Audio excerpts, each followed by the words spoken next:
لیکن یہ سمجھ لیجئے دین آسان نہیں ہے، دین پر چلنا آسان نہیں ہے۔ ہم سمجھتے ہیں کہ خالی نماز، روزہ، حج و زکوٰۃ یہ دین مکمل ہو جائے گا، یہ دین مکمل نہیں ہوگا۔ اگر خالی نماز روزے سے دین مکمل ہو رہا ہوتا تو نبی علیہ الصلوۃ والسلام احد کے میدان میں اپنے دندان مبارک کو کیوں شہید کرواتے؟ اگر یہ دین خالی نماز، روزہ، حج و زکوٰۃ کا نام ہوتا تو پھر مصعب کا لاشا احد کے میدان میں کیوں تڑپتا؟ یہ دین دراصل آزمائشوں کا نام ہے۔ یہ دین مشکلات، پریشانیوں اور آزمائشوں کے ساتھ اللہ کے دین پر قائم رہنے کا نام ہے۔ دیکھیے پیغمبر ذیشان جناب محمد رسول اللہ صلی اللہ علیہ وسلم، نبی علیہ الصلوۃ والسلام کو اللہ رب العالمین نے حکم دیا کہ اٹھیے، کھڑے ہوئیے اور لوگوں کو دین کی دعوت دیجیے، میری توحید کا پیغام دیجیے۔ کیونکہ نبی علیہ الصلوۃ والسلام کی دعوت سے پہلے لوگ ایک دوسرے سے گتم گتا تھے، لوگوں کو توحید کا کچھ معلوم ہی کوئی نہیں، شرک کی دلدل میں لگے ہوئے تھے۔ نبی علیہ الصلوۃ والسلام کھڑے ہوئے اور آقا علیہ الصلوۃ والسلام نے اپنی قوم کے سامنے دعوت دین کو پیش کیا، رب کی توحید کو پیش کیا۔ سارے ہی جمع ہو گئے، دوست، رشتہ دار، کنبہ، قبیلہ، گھر بار، عزیز، آگے پیچھے سارے ہی لوگ جمع ہو گئے۔ سب کو جمع کرنے کے بعد اللہ کے نبی علیہ الصلوۃ والسلام نے دین اسلام کی بڑی خوبصورت دعوت ان کے سامنے پیش کی۔ کیوں؟ کیونکہ وہ لوگ شرک کے اندر لدے ہوئے تھے، شرک کے اندر لتھڑے ہوئے تھے، اور میرے نبی کو معلوم تھا کہ اگر یہ شرک کے ساتھ دنیا سے چلے گئے تو پھر ان کا ٹھکانہ جہنم ہوگا۔ کیوں؟ کیونکہ اللہ رب العالمین نے مشرک کی معافی نہیں کرنی۔ جو شرک کے اندر ڈوبا ہوا ہو، جو اللہ کی توحید کو جانتا ہی نہ ہو، جو اللہ کی توحید کو مانتا ہی نہ ہو، تو پھر اس کا ٹھکانہ شرک کے سوا کچھ نہیں۔ میرے نبی علیہ الصلوۃ والسلام نے لوگوں کو جمع کیا تاکہ ان کو رب کی توحید کا بیان کریں، ان کو توحید کا بتائیں، اپنے رشتہ داروں کو، قوم قبیلے کو اس شرک کی لعنت سے نکال کے توحید کو سمجھا دیں۔ میرے رب نے قرآن مجید کے اندر فرمایا نا، ان اللہ لا یغفر ان یشرک بہ ویغفر ما دون ذلک لمن یشاء۔ رب رحمان کو شرک بالکل بھی برداشت نہیں ہے، اور اللہ رب العالمین نے مشرک کے لیے کوئی معافی کا اعلان نہیں کرنا۔ یہ فکر نبی علیہ الصلوۃ والسلام کو ستاتی تھی کہ میری قوم، میرا قبیلہ، میرا خاندان، میرے دوست، رشتہ دار، وہ سارے ہی شرک کی دلدل میں ڈوبے ہوئے ہیں، کہیں ایسا نہ ہو جہنم میں چلے جائیں۔ یہ غم نبی علیہ الصلوۃ والسلام کو ستا رہا تھا، نبی علیہ الصلوۃ والسلام کو تڑپا رہا تھا۔ نبی علیہ الصلوۃ والسلام نے ایک محفل رکھی، ایک مجلس رکھی۔ اس محفل، اس مجلس کے اندر تمام لوگ موجود ہیں، اور ان کے سامنے نبی علیہ الصلوۃ والسلام بڑی خوبصورت دعوت دین دینے کے لیے کھڑے ہوئے۔ یا ایھا الناس، اے کائنات میں بسنے والے لوگوں، قولوا لا الہ الا اللہ۔ آپ سوچیے کتنی خوبصورت دعوت میرے نبی نے ان کے سامنے پیش کی۔ اے لوگوں، ایک اللہ کی توحید کا اقرار کر لو۔ قولوا لا الہ الا اللہ۔ لوگوں، اس فکر کے اوپر آ جاؤ، اس دعوت کے اوپر آ جاؤ، اس سوچ کے اوپر آ جاؤ کہ نہیں کوئی معبود سوائے اللہ کے۔ تفلحو، تم کامیاب ہو جاؤ گے۔ نہ صرف کامیاب ہو جاؤ گے، تملک العرب والعجم، اللہ تم کو عرب و عجم کا، پوری دنیا کا مالک بنا دے گا۔ میرا نبی ان کی محبت کے اندر اپنی قوم کے آگے، رشتہ داروں کے آگے دعوت دین، توحید کا پیغام لے کر کھڑا ہوا۔ اللہ کی قسم، آزمائشیں آ گئی۔ میرا نبی ان کی فکر کے اندر کہ لوگ کہیں جہنم کی آگ میں جلا نہ دیے جائیں، یہ لوگ کہیں شرک کی دلدل میں ڈوبنے کی وجہ سے، شرک کی غلاظت میں رہنے کی وجہ سے یہ لوگ جہنم میں جلا نہ دیے جائیں۔ میرا نبی ان کو خوبصورت دعوت دے رہا ہے، قولوا لا الہ الا اللہ۔ لوگوں، اس عقیدے کے اوپر آ جاؤ کہ نہیں کوئی معبود سوائے اللہ کے۔ وہی اللہ ہے جو حاجت روا ہے، وہی اللہ ہے جو مشکل کشا ہے، وہی اللہ ہے جو بگڑیوں کا بنانے والا ہے۔ تفلحو، کامیاب ہو جاؤ گے۔ تملک العرب والعجم، اللہ تم کو پوری زمینوں کا مالک بنا دے گا۔ کتنی خوبصورت دعوت میرے نبی نے توحید کی لوگوں کے سامنے پیش کی، لیکن ان الذین قالوا ربنا اللہ ثم استقاموا، جنہوں نے کہا کہ اللہ ہمارا رب ہے، رب کی توحید کے اوپر قائم ہوئے، رب کی توحید کا پیغام لے کر آئے، لوگوں کو رب کی توحید کو سنایا، ان کے لیے مشکلات، پریشانیاں، آزمائشیں آئیں گی۔ میرے نبی نے رب کی توحید کا بیان کیا، اللہ کی قسم میرے نبی علیہ الصلوۃ والسلام اور نبی کے ماننے والوں پر مشکلات بھی آئیں، پریشانیاں بھی آئیں، آزمائشیں بھی آئیں۔ میرا نبی ان کو توحید کا پیغام سنا رہا ہے، مخالفت شروع ہو گئی، اور مخالفت کہیں باہر سے نہیں، یقین کیجئے سب سے پہلے نبی کے اپنوں نے کی۔ نبی کا چچا کھڑا ہو گیا، تبا لک یا محمد اما دعوتنا الا لہذا، اے محمد صلی اللہ علیہ وسلم تو ہلاک اور برباد ہو، یہ باتیں سنانے کے لیے ہم کو یہاں پر جمع کیا ہے؟ ہمیں ہمارے خداؤں کے خلاف بولنے کے لیے ہمیں یہاں پر جمع کیا ہے؟ ہمیں ہمارے عقیدے سے ہٹانے کے لیے ہم کو یہاں پر جمع کیا ہے؟ اس دعوت توحید کے بعد اللہ کی قسم میرے نبی کی مخالفت شروع، نبی کے رستے میں رکاوٹیں ڈالنا شروع، نبی کے اوپر پتھر مارنے کی مہم کا آغاز ہو گیا۔ نبی کے رستے کے اندر پھول نہیں بچھائے گئے۔ میں نے کہا یہ دین آزمائشوں کے ساتھ، مشکلات کے ساتھ ہے۔ ہم سمجھتے ہیں کہ دین نماز روزے کا نام ہے، فقط اتنا کر لیا، دعوت دین کوئی نہیں، اللہ کی توحید کا پرچار کوئی نہیں۔ وہ میرے محترم بھائیو، یہ دین مکمل نہیں ہوگا، یہ دین آزمائشوں کے ساتھ جڑا ہوا ہے۔ ام حسبتم، کیا تم نے گمان کر رکھا ہے، ان تدخلوا الجنہ، کہ یوں ہی جنت میں داخل ہو جاؤ گے؟ وَلَمَّا يَعْلَمِ اللَّهُ الَّذِينَ جَاهَدُوا مِنْكُمْ وَيَعْلَمَ الصَّابِرِينَ، وہ ابھی تو اللہ نے دیکھا ہی نہیں تم میں کون لوگ ہیں جو اللہ کی راہ میں جہاد کرنے والے ہیں، کون لوگ ہیں جو اللہ کی راہ میں حق بات بولنے والے ہیں، کون وہ لوگ ہیں جو دعوت توحید بیان کرنے کے بعد، مشکلات، آزمائشیں، پریشانیوں کے بعد اللہ کی اوپر صبر کرنے والے ہیں۔ ابھی اللہ نے ان لوگوں کو نہیں دیکھا۔ نبی پر مشکلات، آزمائشیں، میرے نبی علیہ الصلوۃ والسلام کے رستے کے اندر رکاوٹیں شروع ہو گئی، اور تو اور جن لوگوں نے نبی کی دعوت کو قبول کیا اور نبی کے ساتھی بنے، اللہ کی قسم تاریخ اٹھا کے دیکھو، ان کے اوپر بھی مشکلات اور آزمائشیں۔ میرے نبی کے اوپر اتنی مشکلات، اتنی آزمائش، اتنی پابندیاں کہ اللہ کے نبی مکہ کو چھوڑنے پر مجبور ہو گئے۔ ہجرت کی رات کی تاریکی میں یاران غار ابو بکر رضی اللہ تعالیٰ عنہ کے ساتھ اور میرے نبی کے ماننے والوں کے ساتھ کیا ہوا معلوم ہے آپ کو؟ جن لوگوں نے اس بات کا اقرار کیا کہ اللہ ہمارا رب ہے، جن لوگوں نے اس بات کا اقرار کیا کہ اللہ کی توحید کے اوپر ہم جمے رہیں گے، ڈٹے رہیں گے، میرے محترم بھائیوں، ان میں سے ایک نام خبیب آپ نے سنا، ان میں سے ایک نام بلال آپ نے سنا، ان میں سے ایک نام سمیہ آپ نے سنا۔ اللہ اکبر، یہ ساری واقعات، داستان آپ کو معلوم ہے، لیکن ریپیٹ اس لیے کر رہا ہوں کہ وہ یادداشت تازہ ہو جائے، ہم بھی آزمائشوں کے سفر کے لیے تیار ہو جائیں۔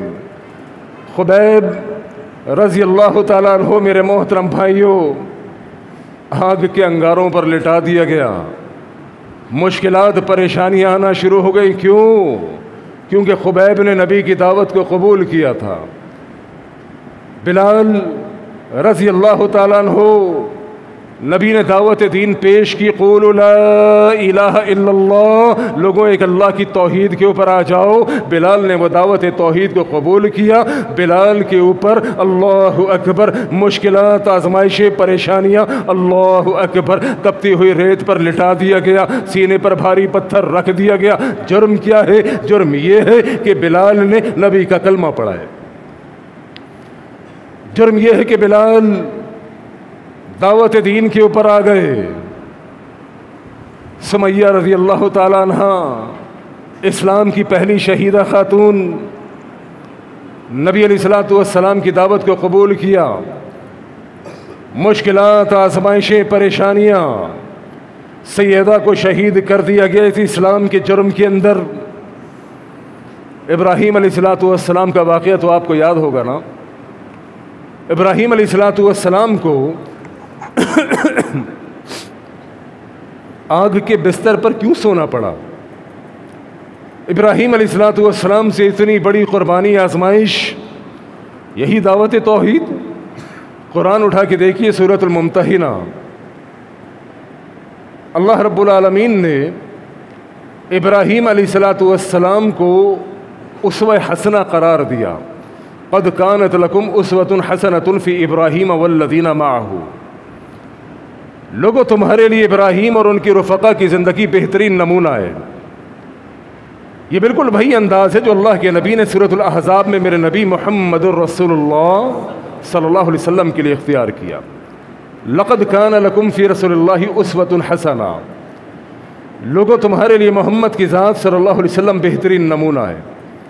سورۃ الممتحنہ کے اندر رب رحمان نے ابراہیم علیہ السلام کو ماڈل ایگزامپل و نمونہ قرار دیا. کیوں؟ قرآن سے پوچھئے کیا کیا ابراہیم نے. اذ قالوا لقومہم، جب ابراہیم نے اپنی قوم سے کہا انا براء منکم ومما تعبدون من دون اللہ کفرنا بکم وبدا بیننا وبینکم العداوۃ والبغضاء ابدا. اور ابراہیم علیہ السلام نے اپنی قوم کے سامنے بالکل واضح موقف بیان کر دیا. انجام سے بے پرواہ ابراہیم اپنی مشرک قوم کے سامنے کھڑا ہوا ہے اور مشرک قوم کو للکار رہا ہے اور کہہ رہا ہے اے میری قوم کے مشرکو، یہ بات کان کھول کر سن لو کہ ابراہیم تم سے بھی، تمہارے جھوٹے خداؤں سے بھی بیزار ہے. کفرنا بکم، میں ابراہیم تمہارے جھوٹے خداؤں کا انکار کرتا ہوں. میں ابراہیم تمہارے جھوٹے نظام کا انکار کرتا ہوں. اب جب ابراہیم علیہ السلام نے قوم کے سامنے دعوت دین کو، دعوت توحید کو بیان کیا، یقین کیجئے ابراہیم کو آگ کے بستر پر سلا دیا گیا. ان الذین قالوا ربنا اللہ ثم استقاموا، جنہوں نے کہا کہ اللہ ہمارا رب ہے، جنہوں نے توحید کی صدا کو بلند کیا. میرے محترم بھائیوں، مخالفتیں بھی آئیں، مشکلات بھی آئیں، آزمائشیں بھی آئیں، لیکن ان سب کے باوجود کیا ان لوگوں نے اللہ کے دین کو چھوڑ دیا؟ نہیں چھوڑا. جمے رہے، ڈٹے رہے، استقامت دکھائی. آئیے ایک واقعہ سنا کے اپنی بات کو ختم کرتا ہوں. ایک خاتون ہے، نام ہے ان کا ماشطہ. نبی علیہ السلام کو معراج ہوئی. معراج کی رات اللہ کے نبی علیہ السلام کو جنت بھی دکھائی گئی، جہنم بھی دکھائی گئی. جنت سے گزر رہے تھے، ایک بڑی بہترین خوشبو نبی علیہ السلام کو آئی. نبی نے پوچھا جبرائیل یہ خوشبو کہاں سے آ رہی ہے؟ کہا اللہ کے نبی ایک خاتون ہے، ماشطہ ان کا نام ہے، یہ ان کے محل سے نکلی ہوئی خوشبو جسے پوری جنت جس سے مہک رہی ہے. نبی علیہ السلام نے کہا جبرائیل آخر اس خاتون کا ایسا کون سا کارنامہ ہے کہ پوری جنت ہی اس کی محل سے نکلی ہوئی خوشبو سے مہک رہی ہے؟ کیا کارنامہ ہے اس کا؟ جبرائیل نے کہا اللہ کے نبی یہ خاتون ماشطہ جن کا نام تھا، یہ فرعون کے محل میں ایک ملازمہ تھی. اللہ اکبر. اللہ چاہے تو ایک ملازمہ کو مقام اور مرتبہ عطا فرما دے اپنی توحید کی وجہ سے. فرعون کے دربار میں کام کرنے والی یہ ملازمہ تھی. کہا جبرائیل اس ملازمہ کا کارنامہ بتاؤ. رب اس سے اتنا خوش کہ پوری جنت اس کے محل سے نکلی ہوئی خوشبو سے معطر ہے. کہا معاملہ یہ تھا، ایک روز یہ فرعون کی بیٹی کے سر میں کنگھی کر رہی تھی. کنگھی کرتے ہوئے ماشطہ کے ہاتھ سے کنگھی گری زمین کے اوپر. ماشطہ نے بسم اللہ پڑھ کے اس کنگھی کو اٹھا لیا. اب آپ کو معلوم ہے کہ فرعون تو خود اپنے آپ کو خدا کہتا تھا، فرعون تو خود خدائی دعویٰ رکھتا تھا. اس کے محل کے اندر یہ کون عورت ہے جو فرعون کو چھوڑ کر کسی اور کو رب مانتی ہے؟ بسم اللہ پڑھ کے کنگھی اٹھائی. فرعون کی بیٹی نے کہا تو نے کس کا نام لیا؟ میرے بابا کا. ماشطہ نے کہا تیرا باپ؟ اسے تو میں خدا ہی نہیں مانتی. خدا تو وہ ہے جو تیرے باپ کا بھی خدا ہے، رب تو وہ ہے جو تیرے باپ اور میری زندگی اور موت کا مالک ہے. میں تیرے باپ کو رب نہیں مانتی. فرعون کی بیٹی نے کہا کہ ہمارا کھا کر ہم ہی پہ غرا رہی ہے. بتاؤں اپنے باپ کو، فرعون کو؟ جو اللہ سے ڈرنے والے ہوتے ہیں پھر وہ کسی اور سے نہیں ڈرتے. آزمائشیں، مشکلات، پریشانیاں کچھ بھی ہو، ماشطہ نے کہا 1000 بار جا کے بتاؤ. فرعون کی بیٹی پہنچی اپنے باپ کے پاس، کہا بجان ایک بات بتاؤں، آپ کے سوا بھی کوئی خدا ہے؟ کہا وہ کیسے معلوم؟ کہا جو ہماری ملازمہ ہے نا ماشطہ، وہ کہتی ہے میں تیرے باپ کی خدائی کو نہیں مانتی، میں تو اس رب کو مانتی ہوں جو زندگی اور موت کا مالک ہے، میں تو اس رب کو مانتی ہوں جو تیرے باپ فرعون کا بھی خدا ہے، رب ہے، اور میرا بھی رب ہے، جس کے ہاتھ میں زندگی ہے، جس کے ہاتھ میں موت ہے، وہ تو کہتی ہے وہ خدا ہے۔ فرعون نے کہا اگر ایسی بات ہے تو بلا کے لاؤ اس کو میرے دربار میں۔